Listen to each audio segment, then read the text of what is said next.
I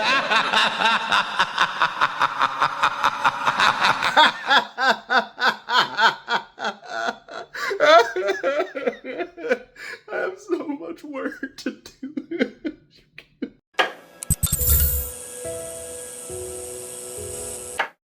All right, so like I said, I have a lot of work to do, and I am having trouble seeing the vision because everything is everywhere.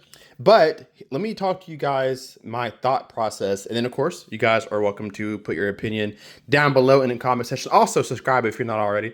So here's what I got going on right now. I have two seats. These are from Valencia, and they're big seats. They're really wide and they're super tall.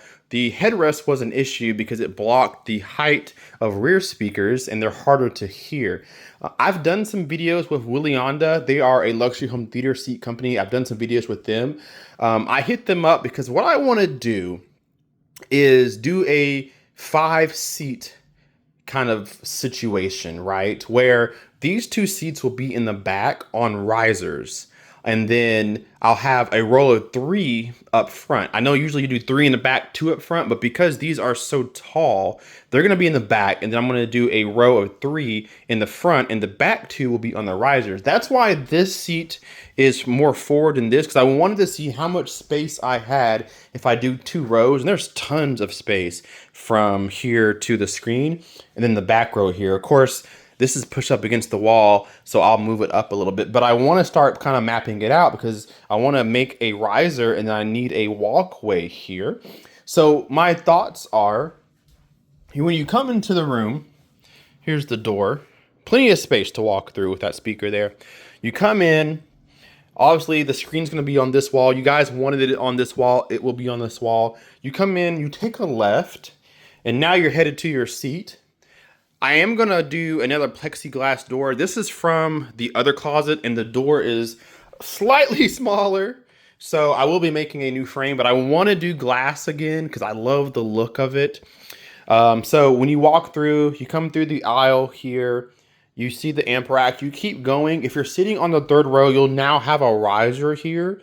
And then your step will be somewhere in this area where you can step up and then get to your seat. I don't want to step on that side at all. Reason being is because I don't want anybody to have to walk in front of the rows to get to their seat. I want everybody, I want all traffic to come this way and then lead to your seat. Of course, if you sit there, you got to come out this way, is what it is. But at least you're walking past one person potentially, not all 4 if I have a full room in here. So I can get away with 2 rows, I believe. Now the seats that I want to get are not as tall by any means, and they're not as wide either. So I have tons of space to do 2 rows, which is going to be awesome.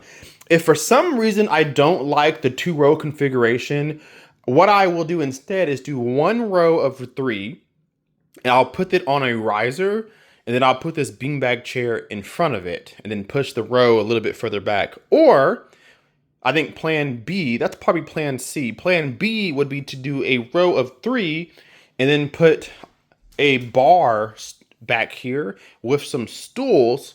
That way you can sit back here and you can eat, you can talk, chat, you can grab your laptop, whatever.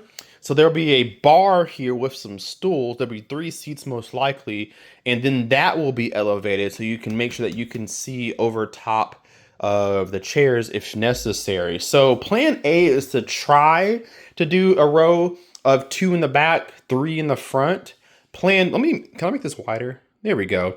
Plan A is to do 5 seats total, 2 in the back, 3 on the front with the 2nd row on a riser. Plan B is to do a row of 3 with the bar in the back and a riser.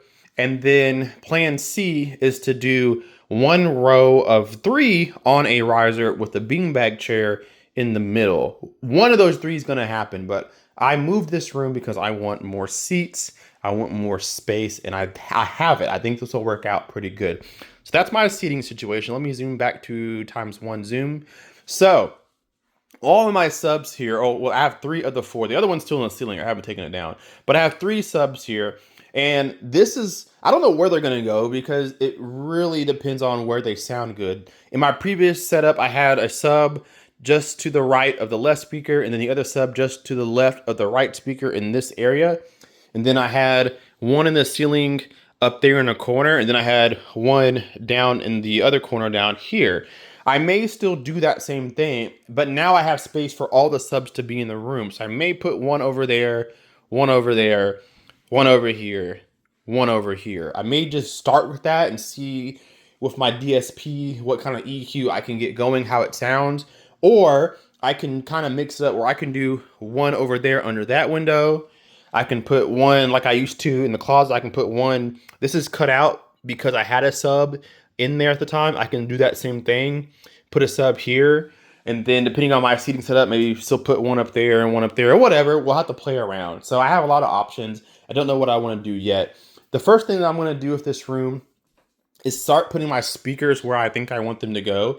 So as you can see, the monitor 8s are already in their area. So now I have an idea where that's going to go. I thought about doing some wide speakers. I can put a wide speaker here and a wide speaker here potentially. And then surround left and right will go on the side wall, and then surround back will be on the back wall. And then for Atmos, I don't want to put holes in the ceiling, most likely. Unless the company says, here are some free speakers. I'm probably not going to go buy some and put more holes in the ceiling. I probably just find some bookshelf speakers and some mounting brackets and angle them towards the listening position. I'll probably do that because I already have 4 holes in another room. I don't want to do it again. So Atmos will happen in here, but we'll have to figure out what speakers I want to do that with. And then the last thing is the screen. So this is the motorized screen that I reviewed a couple months ago. This is 110 inches. The one that I had in the bedroom set up across the hall is 103 inches. So I brought this one back, and my girlfriend and I both agree that 110 inches actually looks really small in this room on this wall. So what we're gonna do, I have in the garage another motorized screen, but it's 120 inches. And that will kind of fill in the space between both speakers. That's a pretty good size. Now, I can go 132 inches, but it's too big. I already measured it out. That would kick that speaker all the way to the corner, and that speaker has to go out, but we don't have enough space because of the door. So while I can fit 130 inches in here, I have to kick my speakers out too far, and the door won't open all the way if I do that. I don't want that complication. I don't want any complications like that. Again, that's why I moved rooms. So I think the biggest screen that I can have in here is probably 125 or something like that, under 130 for sure. But I can fit 120 inches no problem without moving the speakers at all. So if a company makes 125, I can probably do it no problem. But right now, I'm going to switch this screen out and go get my 120-inch screen and put it in here, and then start making a kind of cabinet. I want to make a cabinet to hide the motorized screen itself. So when I lower it, it kind of just hides away, and all you see is like this center console, a really elegant cabinet for the projector and for the screen. That way, when I come in here to listen to 2-channel music or I do reviews on speakers, the focus is the speakers, not the screen itself. And then when I raise it up, out of nowhere comes this screen through the floor, basically. So that's what I want to make. I'm going to build that. And also my subs, you guys can see the sub is taller than the screen is. The bottom part is transparent, so I can put my center channel behind it. Nobody wants to put their center channel that low. So I'm going to raise the screen for 2 reasons. 1, to get the center channel raised as well. But 2, because my subs will block the projector if I have it on the floor. So I'm going to raise the screen off the floor, make a cabinet for it so it hides it away. It'll also raise it enough that my subs clear it so that it doesn't block the image, and my center channel will also be more in line with ear level so that I can mount it on the wall where it needs to be. So that's kind of the plan. That's where I'm at right now. The last thing I'll say, which all you guys are probably already commenting, is paint the room. Paint the room. I think I will. I'm not going to go any special color. Right now, the bedroom is a dark, the other bedroom that I have my theater in is a very dark brownish color, brownish gray. I'm just going to paint it the same color. I want to leave the accent wall beige. I do. I just want to. And when I paint it, I'll make that final decision. But you guys can see this color. This color is the same color of the wall of the last home theater. I will use this same color to paint the walls in this room and leave the beige up. So this will be my accent wall, kind of like my media side. And then the rest of the room that matters the most will be that color. And then we'll see what we're gonna do about the ceiling. So yes, the ceiling fan will come out. I'm not gonna take the entire thing out. I'm gonna take the blades out, but I'm not going to take the light out, obviously. I do want to put some recessed lighting in here just like I did the other theater. But right now, this is my only source of light. So I'm going to take the blades out of here, but I'm not going to take the light out right now. So we'll see what I'm going to do about that. But as you guys can see, there's so much to do. But boy, am I excited to do it. So thank you guys for watching. Leave me your comments down below. Let me know your opinions. Give me some ideas. What kind of vision do you see in this room? Let me know down below in the comment section. I'll be reading them all. Hit the like button, subscribe if you're not already, and we'll see you in the next episode of Building a New Home Theater. Thank you guys so much for watching. KP Sky out. Peace.